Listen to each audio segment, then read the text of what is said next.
Il est 8h32 et vous êtes bien sur RMC et BFM TV. Bonjour Sébastien Chenu. Bonjour madame. Merci d'être dans ce studio pour répondre à mes questions. Vous êtes le député du Nord, vice-président du Rassemblement National. Il y a de nombreuses questions à vous poser sur évidemment ce budget, sur votre attitude vis-à-vis du député qui a été pris en flagrant délit d'achat de drogue, et puis sur la question de l'abrogation des retraites, puisque cette abrogation pourrait avoir lieu si votre proposition de loi était adoptée. Mais je voudrais d'abord commencer par vous faire réagir aux propos de la porte-parole du gouvernement qui ce matin a précisé que vraisemblablement au Conseil des ministres qui aura lieu dans quelques heures, la question d'un 49.3 sera abordée.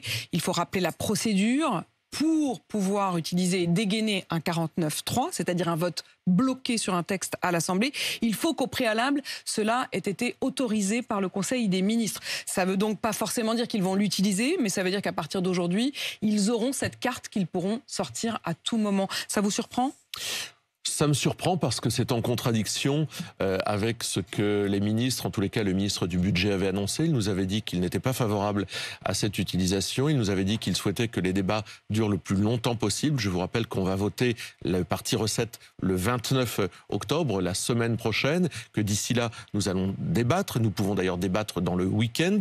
Donc nous pouvons, ce qu'on appelle, ouvrir des séances pour que les parlementaires fassent évoluer ce budget, s'opposent, contribue par des amendements à le faire évoluer. Et là, patatras, Michel Barnier nous rappelle les pires heures des gouvernements Macron, Elisabeth Borne, Gabriel Attal, qui dégainaient le 49.3 à toute vitesse. Nous considérons que c'est un outil utile, le 49.3. Ça existe dans la Constitution. On n'est pas pour l'abrogation du 49.3. Mais Michel Barnier nous avait promis une méthode. Or, si il enclenche le 49.3, ce sera contraire à cette première promesse sur la forme, oui, en tous les cas, mais sur le fond... ça, c'est un peu de l'hypocrisie. Non. Moi aussi, c'est un peu de l'hypocrisie. Pourquoi ? Parce que la réalité, c'est que vous-même, vous dites « Ah, mais vous voyez, ça nous rappelle les pires heures ». Vous savez très bien qu'il n'y a pas de majorité, qu'il y en a encore moins aujourd'hui qu'il n'y en avait pour une Elisabeth Borne, qui, la première année, on s'en souvient, avait dit « Non, mais je vais laisser débattre, je n'utiliserai pas le 49.3 ». À la fin, elle a bien été obligée de le faire. Et en effet, la deuxième année, elle l'a dégainé tout de suite, parce que ça y est, elle avait appris la leçon, quoi. Oui, mais c'est, si vous voulez, la règle, c'est pas... Vous voulez une attitude, vous voulez une posture. On ne veut mais dans pas les faits, que le Parlement soit brutalisé. Pourquoi ? Parce que regardez, hier, nous avons eu une séance, nous sommes quittés à l'Assemblée nationale à minuit. Et il y a des choses qui ont pu évoluer.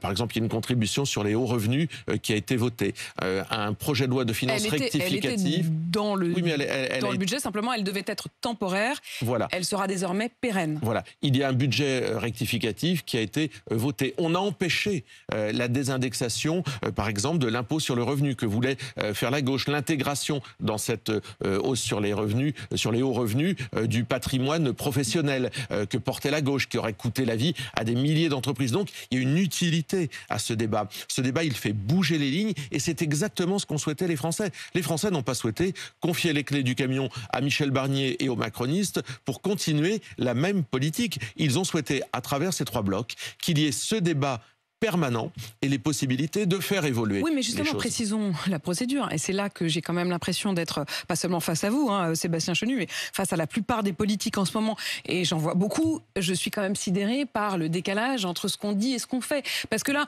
vous dites tout, c'est super, il y a du débat, regardez, on fait évoluer les choses. Regardez ce qui s'est passé avec la Commission des finances. Tout le week-end, la gauche a pu se targuer d'avoir fait évoluer ce budget. Patatras, au bout de 2 jours de Commission des finances, ce débat, qui certes avait évolué, n'avait évolué que pour la forme. Il a été rejeté. Et ce sera la même chose. Mais madame, vous le savez, si le gouvernement, en fait, je veux dire, le problème vient du gouvernement, si le gouvernement est dans une posture de continuité, de logique, qui était celle qui a présidé aux politiques de Attal, de Borne et des prédécesseurs, qui ont été sanctionnés par les électeurs, alors évidemment, à la fin, ils seront sanctionnés. Parce que les Français ont voté pour une rupture. Si Michel Barnier ne l'entend pas, n'incarne pas cette rupture, alors évidemment, il s'expose à un rejet et plus tard à une censure. Donc même si ça ne sert à rien, même si à la fin il revient à son texte initial, vous estimez qu'il doit au moins pour la forme laisser vivre ces débats pendant quelques jours. Mais ça, c'est la vie démocratique.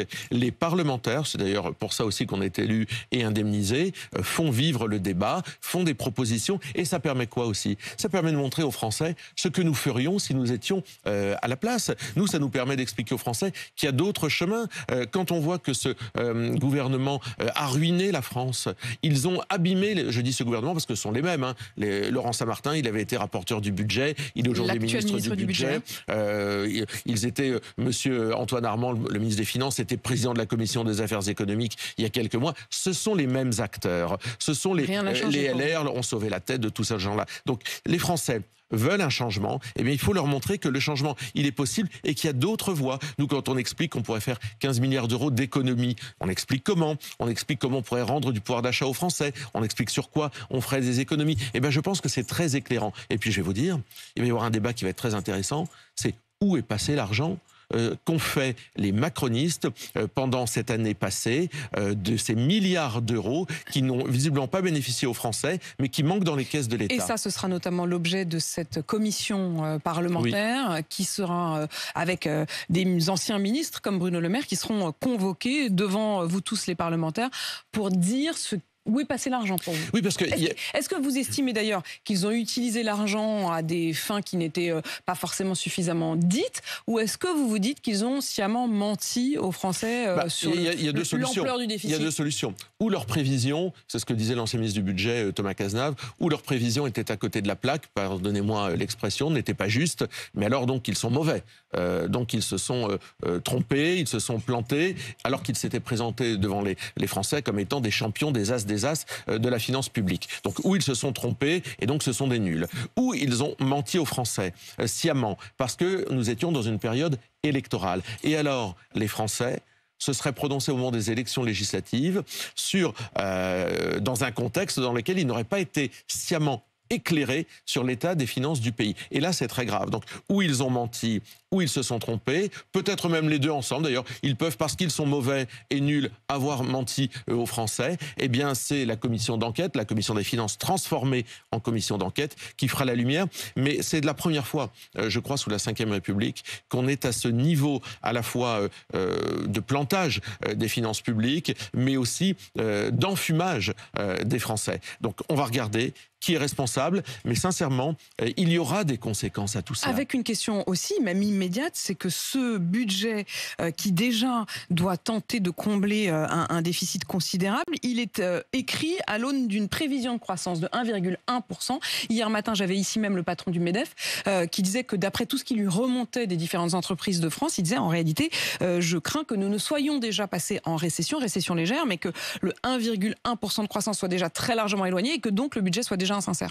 Oui, des choses. Alors d'abord, ça, ils nous ont déjà fait le coup. Bruno Le Maire nous avait déjà construit des budgets qui n'étaient pas conformes aux prévisions de croissance. Donc ça, j'allais dire, c'est un peu l'habitude de la maison. Ils construisent des budgets dont ils savent pertinemment qu'ils sont construits sur du sable. Et la deuxième chose, c'est l'OCDE qui nous dit que le projet de budget de Michel Barnier aura des effets récessifs, aura des effets négatifs. L'effet inverse de ce qu'il espère, casserait la croissance et donc moins de revenus plus de chômage, pour l'État. Plus de faillites d'entreprises, etc. Et donc moins de revenus pour l'État. Mais à partir de là, et ça reboucle avec finalement votre question, il est donc nécessaire de faire évoluer ce budget. Il est donc nécessaire de redonner des perspectives différentes. Parce que si l'idée c'est d'accepter un budget dont on sait à l'avance que non seulement il est mal construit, il est peu sincère, mais il aura des effets récessifs, il y a urgence à arrêter la casse.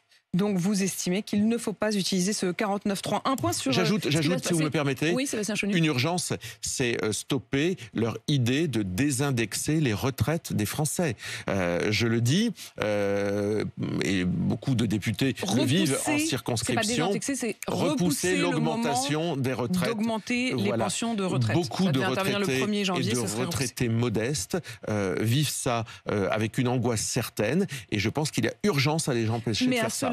Je précise ce que répond justement le ministre du Budget. Il dit en réalité il y a eu un trop perçu l'an dernier. C'est-à-dire que la revalorisation des pensions de retraite a été plus élevée que ne l'a été l'inflation. Non mais stop, enfin écoutez, je pense que demander sans arrêt des efforts aux Français, leur demander de se serrer la ceinture, alors qu'en parallèle, ils ne voient pas où passent tous les prélèvements. On est champion toute catégorie des prélèvements. Je crois qu'il y a 250 taxes différentes.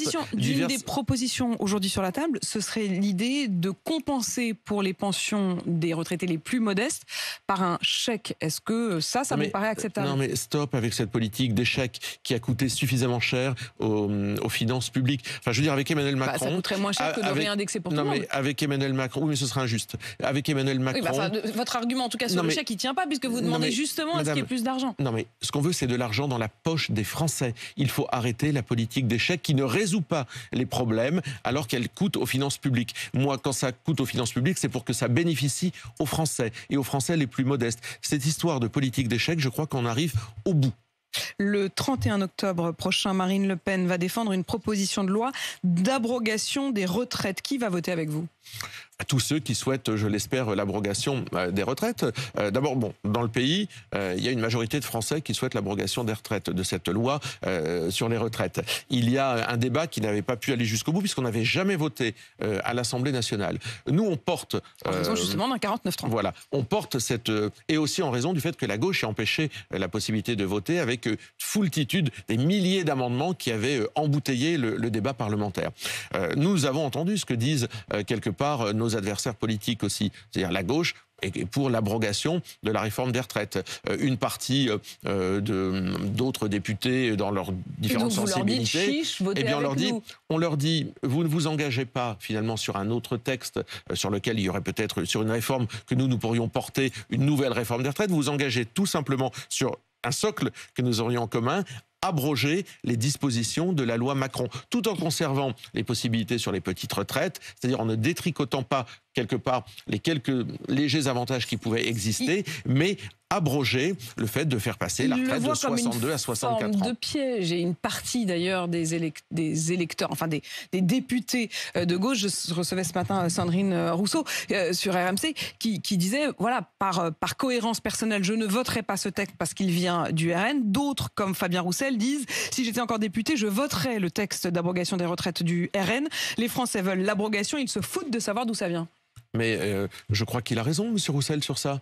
Les Français veulent l'abrogation. Nous avons une fenêtre de tir. Nous proposons l'abrogation. Ça ne va pas rendre Mme Rousseau, militante du Rassemblement national, que de le voter. Ça aura pour effet satisfaisant pour les gens qui votent pour elle, pour lesquels elle s'est engagée, d'abroger cette proposition de loi. Donc oui, bien entendu, oui, bien entendu que la gauche doit dépasser son sectarisme. Mais Madame Rousseau, elle a toujours été très sectaire. C'est même un des marqueurs de l'extrême gauche, c'est que lorsqu'on avait proposé, par exemple, de prendre en charge l'endométriose, elle avait refusé. Mais parfois eux-mêmes ont proposé, et Madame Rousseau avait proposé un amendement qui justement faisait évoluer la réforme des retraites que vous-même ne n'aviez pas voté. Un amendement, là on va plus loin. On abroge la réforme des retraites, c'est-à-dire les annuités et l'âge de départ à la retraite voulu par Emmanuel Macron, c'est-à-dire les 2 années de plus d'efforts demandés aux Français. Sur ça, on peut avoir une majorité. Et sur ça, il y a même une majorité à l'Assemblée nationale. Ne pas le faire pour des petits calculs politiciens, comme le fait Mme Rousseau, qui assume son sectarisme en disant « moi, je ne vote jamais les propositions du Rassemblement national », c'est oublier l'intérêt des Français. Certains disent aussi que ça coûterait extrêmement cher. Et c'est vrai que vous venez de dire, nous, on aurait montré qu'on aurait fait 15 milliards d'euros d'économie. La patronne de la CFDT, par exemple, dit que votre manière à vous d'abroger la réforme des retraites, ça entraînerait 25 milliards d'euros de dépenses. C'est pas du tout. Et regardez à l'inverse ce que dit Patrick Martin, le patron du MEDEF, ici même hier. Il faut que dans ce pays, on travaille plus. Et il y a beaucoup de seniors qui souhaitent travailler d'ailleurs. Donc, si on revient sur cette réforme, ça sera terrible pour la performance économique du pays, pour le taux d'emploi dans le pays, mais ça sera terrible également pour les marchés financiers. Donc, ne nous racontons pas d'histoire. Si on abroge cette réforme des retraites, on part alors là carrément en vrille. J'insiste, alors que la conjoncture économique est déjà très fragile. On part carrément en vrille. Non, d'abord, c'est la réforme Macron qui coûte cher actuellement. La réforme Macron, elle va coûter, alors qu'elle devait rapporter, elle va coûter près de 5 milliards d'euros. Parce que lorsque vous faites travailler les gens plus tard, ils sont souvent plus malades, ils ont un handicap, etc. Ça coûte cher. C'est la Caisse nationale d'assurance vieillesse qui chiffre à 25 milliards. Oui, mais il y a d'autres chiffrages. Et nous, notre chiffrage sur notre propre chacun son réforme chiffrage, des retraites. À chaque fois. Et non, mais par exemple, c'était, je crois, l'IFRAP, mais je ne veux pas les mettre en cause de mémoire, c'était l'IFRAP qui chiffrait notre réforme des retraites à 9 milliards une fois, j'allais dire, cette nouvelle réforme installé 9 milliards par an. Donc on n'est pas du tout sur les mêmes chiffres. Mais aujourd'hui, ce qui coûte, c'est la réforme Macron. C'est elle qui coûte cher, parce que lorsque vous arrivez à l'âge départ en retraite et que vous êtes au chômage, eh bien vous êtes pris en charge par finalement la collectivité. Ça coûte de l'argent. Ça coûte aujourd'hui près de 5 milliards d'euros la réforme Macron. Donc nous considérons qu'il y a une fenêtre de tir, possibilité d'abroger la réforme Macron qui est injuste et qui coûte cher. La balle est au Parlement. Les députés Rassemblement National savent prendre leurs responsabilités. J'en attends autant de la gauche qui, dans son programme, a mis qu'elle était pour l'abrogation de la réforme des retraites. Donc, qu'ils soient honnêtes avec leurs électeurs. Quand on est pour quelque chose, on le vote. Vous vous êtes déjà drogué, Sébastien Chenu? Non, je suis très hostile aux addictions. Je bois très très peu. Je me suis jamais drogué et je fais en sorte, parce que j'aime trop ma liberté, d'avoir une conduite qui m'empêche d'être addictif à quelque chose. Pourquoi je vous pose cette question? Parce que ce matin, Sandrine Rousseau, dans le soutien qu'elle apporte à son collègue, à votre collègue député Andy Carbratt, qui a donc été pris en flagrant délit d'achat de drogue de synthèse, elle disait il y a beaucoup de drogue qui circulent à l'Assemblée nationale. Il y en a probablement à l'Assemblée nationale et au Sénat. On a vu d'ailleurs quelques exemples déjà. Elle l'a dit aussi dans votre rédaction. Il y en a dans la société française. Exactement. Elle a dit partout, mais y compris, tout à fait. Elle a dit partout. Il y en a sûrement ici, a-t-elle dit, en effet, en parlant de ces studios de télé. Effectivement, elle a dit partout, mais elle a dit en particulier à l'Assemblée et au Sénat. Là où il y a deux choses, et Madame Rousseau fait semblant de ne pas voir les choses dans leur entièreté. La problématique, c'est quoi? C'est qu'un député a commis un délit. D'abord, acheter de la drogue à un mineur dans le métro, comme il l'a fait, c'est un délit. Donc il a commis un délit. Dans ce cas-là, il n'est pas uniquement victime d'une addiction, il commet un délit et il doit être puni pour cela. C'est la justice qui va s'en charger et c'est normal. C'est un peu aussi l'arroseur arrosé à la LFI. Vous savez, ils demandent la tête de tout le monde, la LFI, mais quand ça tombe sur eux, quand leurs députés se tiennent mal... Vous estimez qu'il ne peut pas rester député? Alors, c'est autre chose. Je veux dire, la LFI, ils ont toujours l'habitude de demander la tête des autres, mais quand c'est les leurs qui se prennent les pieds dans le tapis, ils sont en général, ils trouvent beaucoup d'excuses. Est-ce qu'il doit démissionner? Il y a un sénateur, par exemple, qui a consommé de la drogue et qui a fait consommer visiblement de la drogue à une députée dont il a tenté d'abuser, qui est toujours sénateur. Moi, ça me pose problème. Je pense que, et ça devrait lui poser problème d'ailleurs, à ce sénateur, tout comme aujourd'hui au député LFI. Car c'est quand on commet un délit que la question de la démission se pose. Je ne suis pas, vous savez, ce que disait Louis Aragon, je ne serai pour personne ni un exemple ni une excuse. Donc je ne suis pas dans une position de moralisateur vis-à-vis d'Andy Carbratt, dont je veux bien comprendre qu'il se trouve confronté à des problèmes d'addiction qu'il faut soigner. En revanche, à partir du moment où un député commet un délit, c'est-à-dire va au-delà de ce que la loi permet et au-delà de ce que son rôle lui permet, puisque c'est le député qui construit la loi, à partir du moment où sciemment il va au-delà de la loi, la question se pose et la question lui est posée. Vous estimez que c'est à lui d'en décider, mais évidemment, au minimum il doit se poser cette question. Il y a le dealer aussi, mineur en effet, déjà connu pour une dizaine de faits, déjà condamné d'ailleurs, et qui au moment où on se parle est en détention provisoire. Est-ce que pour vous il faut aller plus loin dans les sanctions vis-à-vis des dealers comme des consommateurs? Ah mais moi je pense qu'il faut taper très fort sur les consommateurs. Je pense que sur les trafiquants évidemment. Là il y a une amende forfaitaire. Oui mais qui a semble-t-il été payée par le député. Oui mais d'accord, parce qu'un député paye facilement une amende. Enfin sincèrement c'est pas avec ça qu'on résout le problème. Mais je pense qu'il faut évidemment taper très fortement les consommateurs de toutes les drogues dans notre pays. C'est un problème de santé publique. Je ne dis pas que c'est la seule solution. Je pense que la prévention, les prises en charge en font partie. Mais je pense qu'effectivement on est au début du problème qui a été fort maltraité. Sébastien Chenu, la vérité est que la moitié des gens qui travaillent pour s'occuper de nos enfants, de nos parents et de nos grands-parents sont des immigrants, qu'ils prennent soin d'eux avec respect et affection comme s'ils étaient leur propre famille. C'est le Premier ministre espagnol, Pedro Sanchez, qui a eu cette déclaration et qui en tire cette conséquence. Nous, les Espagnols, nous sommes des enfants de l'immigration. Nous n'allons pas être les parents de la xénophobie. Il a décidé de pouvoir intégrer par le travail les 6,5 millions de sans-papiers qui résident sur le territoire espagnol. Est-ce qu'au fond, il n'a pas raison quand il dit la vérité, et c'est le cas en France aussi, c'est que la moitié des gens qui travaillent pour s'occuper de nos enfants, de nos parents et de nos grands-parents sont des immigrants? Moi, je connais ce discours et je préférais qu'on commence par se poser la question de comment on fait pour trouver du boulot à ces millions de Français, ou parfois d'ailleurs qui ne sont pas Français, mais qui sont légalement sur notre territoire, de citoyens et qui sont actuellement au chômage. Moi, je vous pose la question dans l'inverse. Comment est-ce que vous pourriez trouver pour aller s'occuper de nos enfants, de nos parents et de nos grands-parents, des gens qui ne sont pas des migrants? Est-ce que vous avez déjà essayé, vu autour de vous? Est-ce que les Français sont prêts à le faire? Évidemment, madame. Mais il faut traiter la question des salaires, de l'attractivité, de la formation de ces professions, la question du logement, la question des transports. Lorsque vous êtes mal payé, ce sont des boulots difficiles, ce sont des boulots mal payés. Donc ils sont victimes eux-mêmes de ce système social? Mais bien entendu, madame. À partir du moment où vous payez mal les gens, ils ne peuvent pas se loger dans les grandes villes. Mais est-ce que ce ne serait pas décent, alors qu'ils sont en train de s'occuper, comme le dit Pedro Sanchez, de nos enfants, nos parents et nos grands-parents, comme si c'était leur propre famille, de leur donner des papiers? Mais madame, nous n'avons pas à importer une main-d'œuvre qui ne permet pas de solutionner le problème, mais qui le fait empirer. C'est une façon, le cœur en bandoulière, d'essayer de nous faire pleurer sur une réalité sociale dont la source même est dans le fait que nous ne traitions pas la question des salaires, de la formation, des transports et du logement. Elles sont là les priorités. Merci beaucoup d'être venu répondre à mes questions. Sébastien Chenu, député du Nord et vice-président du Rassemblement national.